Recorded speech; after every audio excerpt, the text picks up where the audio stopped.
নাহমাদুহু নুসল্লি আলা রাসূলিহিল কারীম, আম্মা বাদ।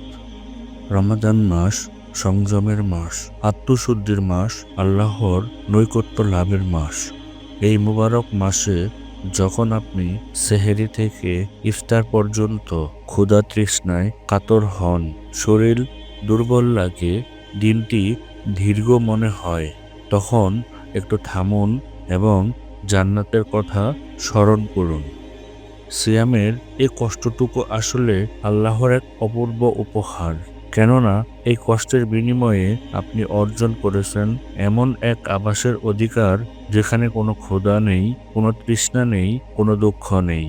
সিয়ামে যারা আল্লাহর সন্তুষ্টির জন্য আমল করেন তারাই প্রকৃত বিজ্ঞ, কারণ তারা জানেন এই দুনিয়া ক্ষণস্থায়ী আর আখিরাতই চিরস্থায়ী।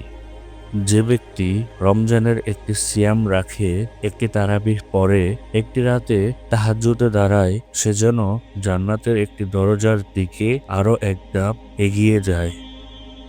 একটু ভেবে দেখুন, জান্নাতবাসীরা কখনো অসুস্থ হবে না, দুঃখ তাদের ছুতেও পারবে না, মৃত্যু তাদের কাছে আসবে না, তাদের পোশাক হবে নিখুঁত, তাদের গৃহ হবে সুন্দরতম।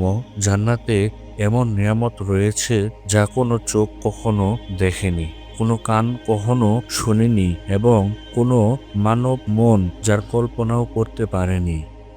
একজন আরোহী একটি গাছের নিচে 100 বছর ভ্রমণ করেও তার শেষ সীমানায় পৌঁছতে পারবেন না।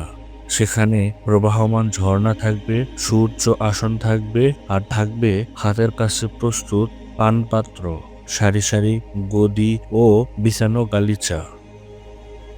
রমজানের প্রতিটি সিয়াম, প্রতিটি সেজদা, প্রতিটি তিলাওয়াত, এগুলো শুধু ইবাদত নয়, এগুলো হলো জান্নাতের পথে আপনার পদক্ষেপ। তাই এই মাসে যখন কষ্ট অনুভব করবেন, মনে রাখবেন এই সাময়িক কষ্টের বিনিময়ে আল্লাহ আপনার জন্য যা রেখেছেন তা কল্পনারও বাইরে। তোমাদের উপর শান্তি বর্ষিত হোক, কেননা তোমরা ধৈর্য ধারণ করেছিলে। চূড়ান্ত গৃহ বাস্তবে কতই না উত্তম।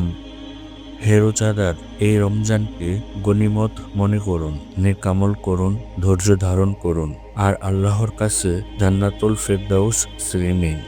কারণ এই রমজান হতে পারে আপনার জীবনের সেই মহামূল্যবান সুযোগ যা আর নাও আসতে পারে।